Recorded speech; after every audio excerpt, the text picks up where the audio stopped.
Bonjour à toutes et bonjour à tous. Donc, je suis chargée du mot de la fin, que je vais essayer de faire assez bref, mais en même temps, la matinée, vous en conviendrez, a été extrêmement dense. Déjà, je remercie Donato Severo et Lila Bono de la confiance qu'ils me manifestent en me confiant cet exercice toujours périlleux de conclure un séminaire. La question posée par ce 8e séminaire international organisé par la chaire Archidessa et ses partenaires était donc de comprendre comment le traitement de l'espace peut accompagner le prendre soin en proposant des lieux rassurants et favorisant l'imaginaire de l'enfant. J'ai fait un peu plus court. Les réponses apportées par les excellents contributeurs de cette matinée ne sont pas seulement riches et créatives, mais elles suscitent chez moi, en tout cas, mais je pense chez vous aussi, une certaine émotion de constater que les dimensions sensorielles, d'empathie, d'affectivité, de lien avec la nature pour le bien-être des enfants deviennent les éléments prioritaires pour faire de l'architecture une contribution à la thérapie. Une approche auquel les anglo-saxons ont donné l'appellation d'evidence-based design. Je ne suis ni professionnelle de la maîtrise d'œuvre, ni professionnelle de la maîtrise d'ouvrage. Je ne peux donc pas faire là une synthèse de toutes les options architecturales et médicales de ce matin, mais c'est dans cet écart entre ce ni maîtrise d'œuvre et ni maîtrise d'ouvrage que je vais enraciner mon propos conclusif en me rapprochant du point de vue de l'enfant et de ce que celui-ci agit pour celles et ceux qui font l'hôpital.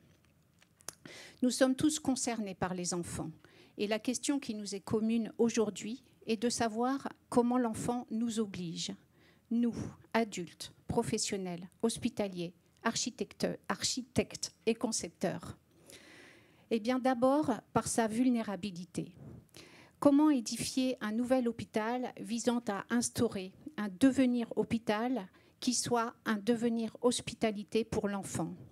C'est la question centrale du soin, bien sûr, mais c'est aussi la question cruciale des métiers de conception, parce que ces derniers se donnent la tâche exigeante de rendre le monde plus habitable et plus hospitalier.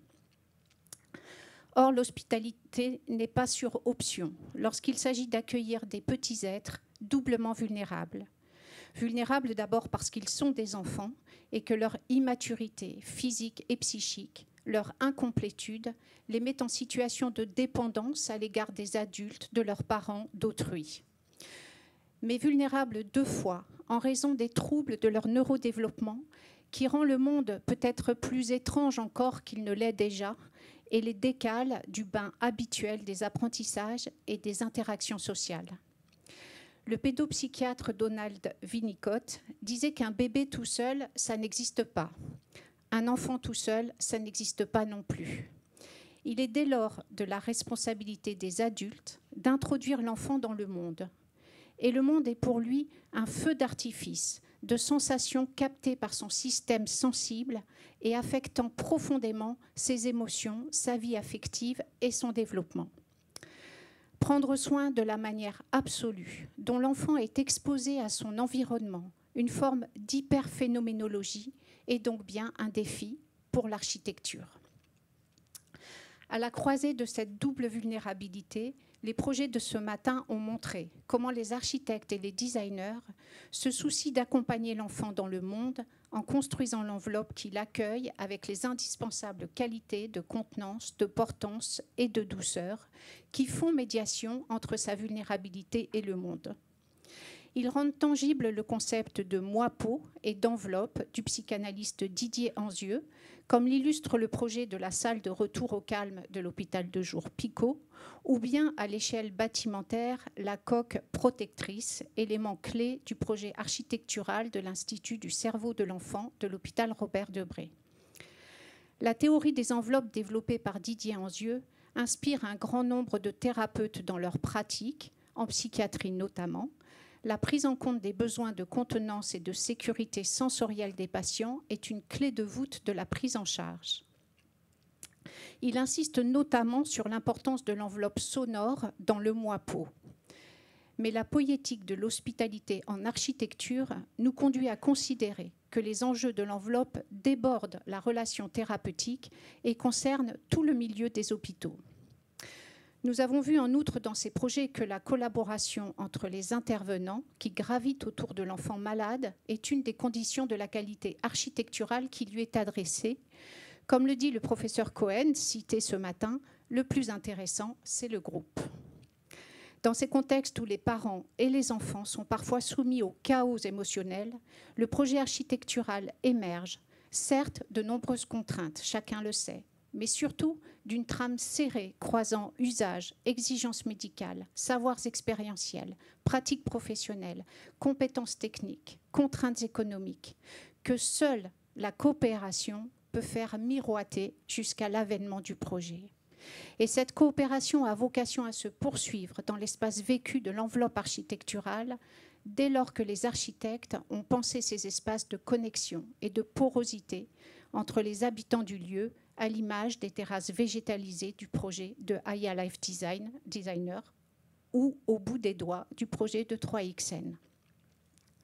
Ainsi, la formidable puissance de la double vulnérabilité de l'enfant, c'est de mettre en mouvement les innombrables acteurs humains et non humains autour du projet architectural dans une logique de collaboration sophistiquée pour répondre à sa simple fragilité.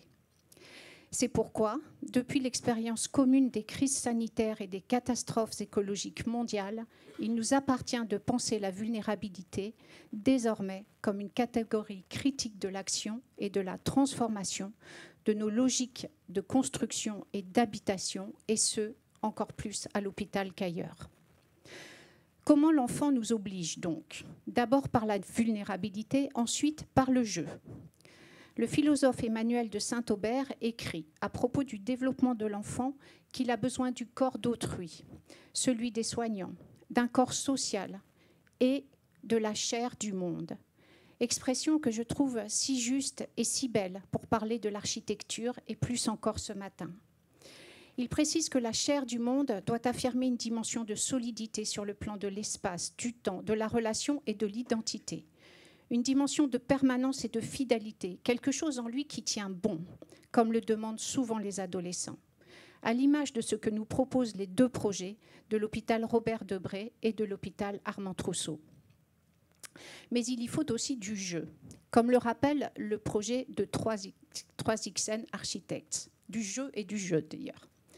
Parce que le jeu est une expérience vitale, essentielle à l'enfant, pour avoir le sentiment que la vie vaut la peine d'être vécue. Mais le jeu fait aussi émerger des espaces potentiels. Il crée des expériences spatialisées nouvelles. Un mouvement, celui de l'enfant, tenant lieu d'espace en quelque sorte. D'où la nature essentiellement et irrémédiablement plastique de l'espace en jeu.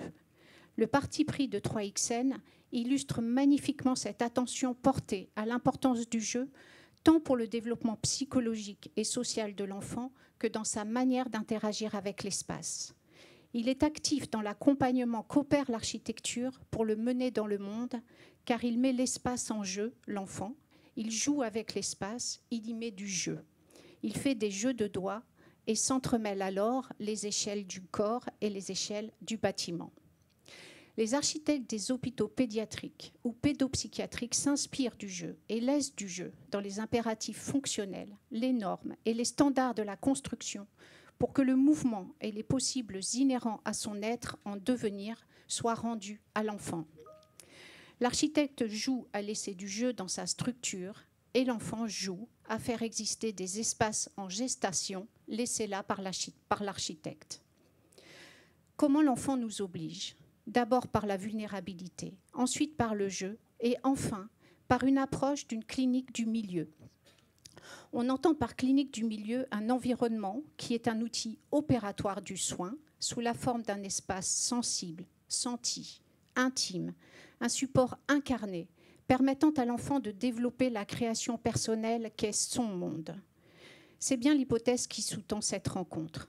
Cette perspective d'une clinique du milieu s'oppose donc à la domination seule et exclusive du regard qui objective, en suscitant, nous l'avons vu, une polysensorialité et une politique d'essence telle qu'elle a été mobilisée par exemple par le projet Idéal qui a fait appel à un habitat idéal à travers un travail sur l'essence. Je le cite.